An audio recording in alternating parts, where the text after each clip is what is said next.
Atendendo o requerimento do deputado Cabo Almi, informa ao convidado que no prazo de manifestação é de 15 minutos improrrogáveis. Conceda a palavra. Aí, Bueno!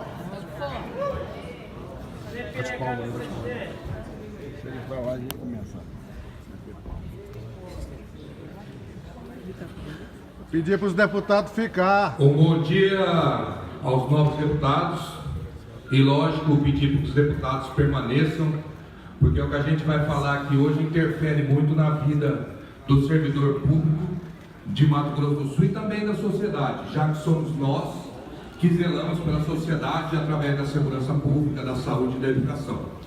Agradecer ao deputado Paulo Corrêa pela oportunidade. Em nome do Coronel Davi, meu amigo Coronel Davi, cumprimentar essa renovação da casa, que aí a gente espera, né, Coronel, que a gente tenha o mesmo apoio que teve do senhor na reforma da Previdência, sempre olhando com um olhar especial para o servidor público e para o Mato Grosso do Sul. Naquele momento o senhor votou com a gente e a gente espera, pelo menos, que esses deputados, né, nos ouçam e seja um debate salutar com todos. Eu tenho esperança que vocês vão estar sempre nos ajudando. E aí, é com alegria, como eu falei, que a gente vem aqui, né? Mas também é um momento de tristeza, porque mais uma vez a gente vem ter que defender o serviço público do servidor. E a gente espera, os deputados que estão aqui, o presidente vai me lembrar, é a terceira vez que usa essa tribuna. Em 17 de setembro de 2015, vim aqui falar das OS. OS essas que a gente já profetizava aqui, no debate que fizemos em Ponta Porã, que as coisas ruins iriam para Mato Grosso do Sul e esse povo viria só para acabar com a saúde e levar o dinheiro do povo sul-mato-grossense. Novamente, em 14 de novembro de 2017, viemos falar da reforma aos novos deputados e ali deixamos bem claro que não existia uma reforma e sim uma maneira de se usar o dinheiro do serviço público para pagar o 13º. As promessas daquela reforma nenhuma foi cumprida, que é o aporte dos imóveis que teria que vir para a nossa Previdência. Isso tem que ser fiscalizado dentro dessa casa, até hoje não veio. Mas hoje estou aqui para falar para os senhores da questão das 8 horas, conquista histórica do servidor público de Mato Grosso do Sul e não benesses. Conquistas essas de mais de 25 anos, onde foi negociado um não reajuste salarial e a retirada da alimentação dos funcionários. E hoje a gente vê ela como se o servidor público fosse preguiçoso, e o servidor público, bem os senhores sabem, não é isso. O servidor público, ele zela pela saúde, ele zela pela educação do povo, aos policiais que zelam pelo sono até dos senhores. Quando eles estão na rua, nós estamos dormindo. Então não somos preguiçosos, não somos marginalizados. Não queremos ser o problema desse Estado, e sim a solução. E o PDV, que aí eu gostaria que os senhores acompanhassem, ele é ilegal, como alguns deputados me falaram? Não, ele não é ilegal. Ele pode até ser imoral com algumas coisas que eu vou elencar para os senhores aqui. Isso tudo, efetivamente, foi feito sobre 8 horas de PDV? Efetivamente. Não a grosso modo. Eu acredito que não. Porque no próprio decreto do PDV, depois de uma discussão com os servidores, com os presidentes do sindicato, foi deixada uma brecha para o titular da pasta se adequar. Isso depois de nós mostrarmos algumas preocupações. Vou falar aqui do pessoal da identificação da Polícia Civil, os papiloscopistas. Hoje eles trabalham mais de 8 horas. As pessoas têm a facilidade de agendar o seu atendimento para fazer essa identidade. Muitas vezes na hora do almoço o trabalhador não pode perder seu emprego, então ele tem que ir naquele horário. Será que com as 8 horas do intervalo de almoço ele fará isso? A Casa de Saúde. Se vocês forem na Casa da Saúde, o maior fluxo na Casa de Saúde é antes das 8 da manhã e no horário do almoço. As pessoas deixam o seu trabalho para ir lá buscar um remédio para o seu ente querido. Doações na Hemorrede. Olhem a estatística, a maioria feitas na hora do almoço, porque a pessoa não pode perder o dia do trabalho.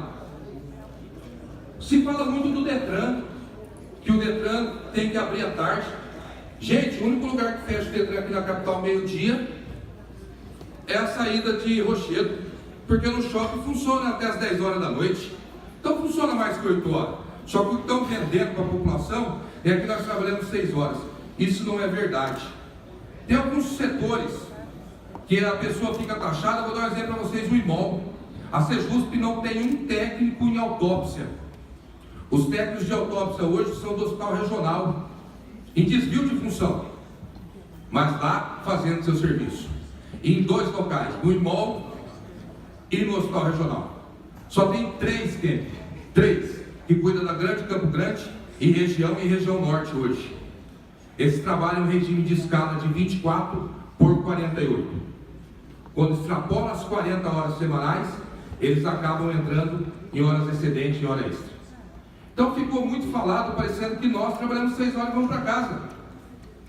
Tem policiais civis patologistas no interior, que ele trabalha 6 horas na identificação ali, e 2 horas ele fica à disposição da autoridade policial.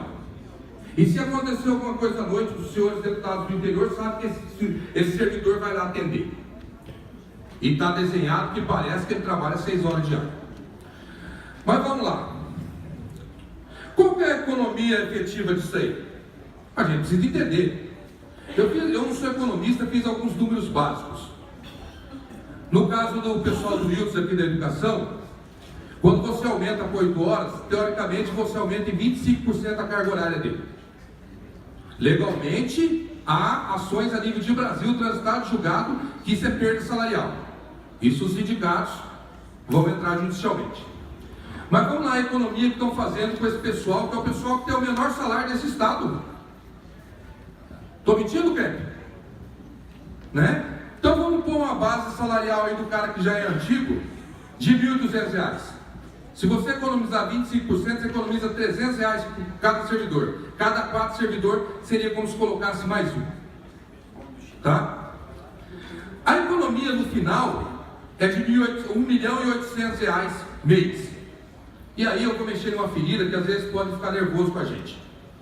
Mas a gente está aqui representando um fórum e a gente espera ser respeitado e não perseguido como alguns colegas têm sido perseguidos.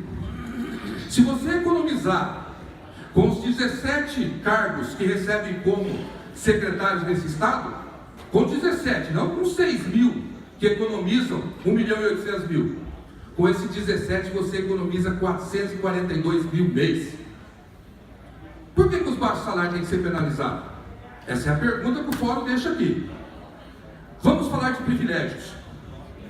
Porque quando a gente aceitou discutir às 8 horas, porque as entidades já deixaram bem claro, vamos fazer o debate que não anda acontecendo, já foi oficializado 6 vezes o governo para falar com o fórum, e infelizmente quando nos chamaram o projeto estava pronto, e nos chamaram parcelado. Então o diálogo, infelizmente, ao nobre Barbosinha, aqui o deputado, a gente pede que se abra esse diálogo realmente, que tenha esse diálogo com a entidade. Não é o diálogo com o Bueno, não é o diálogo com o Wilds, é com os servidores públicos que nós o representamos, né?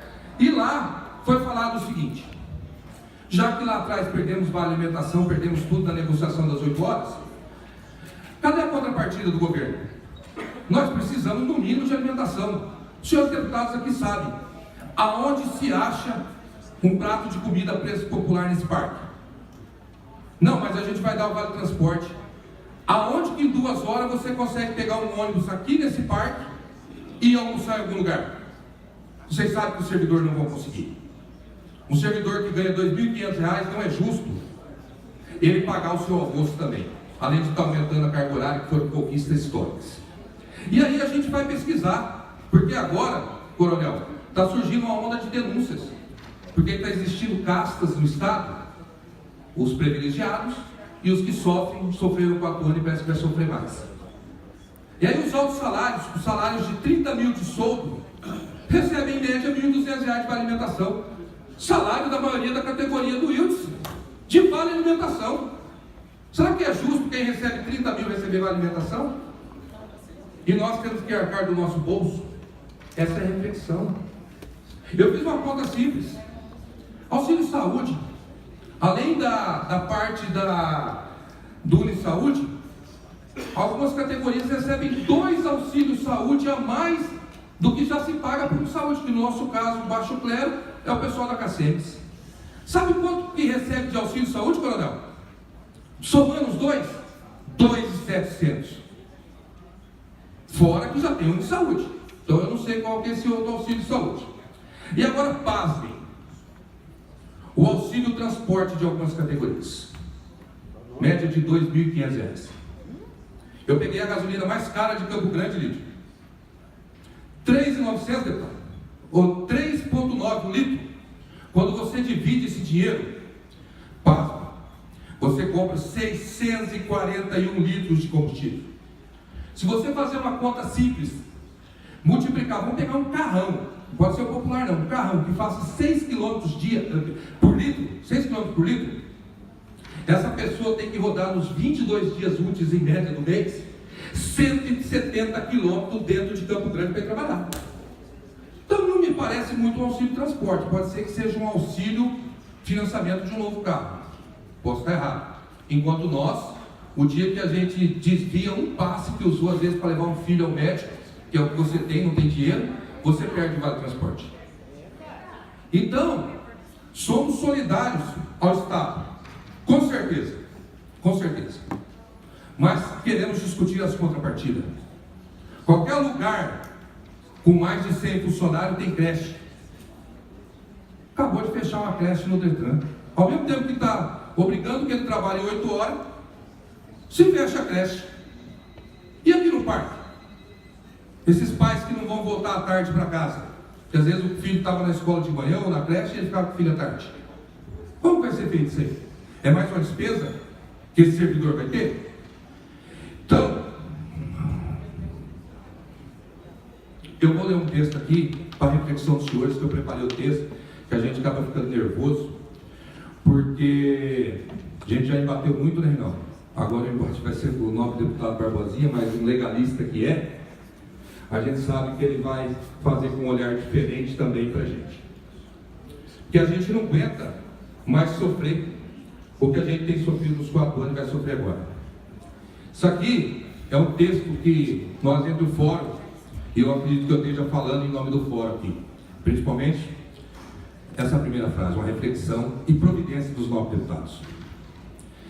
É importante salientar que compreendemos a situação financeira que o governo vem atravessando. No entanto, não concordamos que as medidas amargas só venham ao encontro dos servidores efetivos. E por que eu vou falar isso para vocês? Em dezembro de 2018, o governo aprovou um projeto de lei que trata da reestruturação dos cargos comissionados e seus respectivos vencimentos. Gostaríamos de saber, principalmente aos juristas aqui da casa, que mesmo ultrapassando o limite prudencial, a reestruturação desse cargo era possível? Nós viemos falando desde o ano passado que o limite prudencial está estourado. Como que você reestrutura e mudando salários? Os DGA é um valor, o DCA é outro valor. E vão falar para mim que não. Mas vamos lá. Para nós há uma incoerência no que se refere à contradição dos temas em relação às despesas de pessoal. Uma vez que, em todos os cursos do governo, desde o ano passado até hoje, o que não é possível aumentar gasto com o pessoal, pois já ultrapassamos o limite. Ademais, retornamos a perguntar: era possível reestruturar o vencimento dos comissionados feito em dezembro? Era possível o aumento de 16,38 a secretários e governador? Se é para mexer no bolso de todo mundo, se mexe em todos. E eu vou falar que aumentou a despesa quando se juntou o EAS. Porque a EAS é uma verba extraordinária. Mas infelizmente durante 3 anos, muitos cargos, e hoje com o Portal Transparência a gente consegue visualizar isso, com o Portal Transparência essas pessoas recebiam o DGA, mais um quantitativo médio variável, que hoje juntado dá um novo DCA do cargo. Tá? E aí é onde a gente entra na parte legal, para finalizar. 1 minuto e 43. Discordamos, pois ao somar o vencimento do comissionado com o EAE, que era uma verba transitória e não incidia impostos, o mesmo que o governo diga isso, não acarretou em aumento de gasto? Acarretou sim. Porque quando você junta as duas verbas, implica em você pagar encargos sociais sobre essa nova verba, que você não pagava com o EAE. E aí, para piorar a situação, eu vou dizer para os senhores. Os cargos comissionados que recebem dedicação exclusiva. Fala-se com a economia das 8 horas em 20 milhões, afetando milhares de trabalhadores. Se você mexer só na dedicação exclusiva dos comissionados, que é em média de 15% a 30% do salário, que já é um salário bom, e dedicação exclusiva para quê? Se ele já ganhou um cargo numa dificuldade que a gente está de emprego hoje. Ele tem que ter dedicação exclusiva, não passou em concurso. Felizmente a gente tem que falar a realidade aqui. Só a economia, tirando a dedicação exclusiva desses comissionados, ela gira em torno hoje, já que o governo reconhece que gasta 11 milhões mês com comissionado, em torno de 21 milhões 450 mil ano. Já é maior que a economia de mexer com milhares de trabalhadores. Trabalhadores e esses efetivos concursados que dão a sua vida ao Mato Grosso do Sul. Então eu deixo essa reflexão aos novos deputados. Esperamos que essa casa consiga fazer um diálogo salutar e escutar os trabalhadores públicos de Mato Grosso do Sul. Muito obrigado, presidente. Bueno!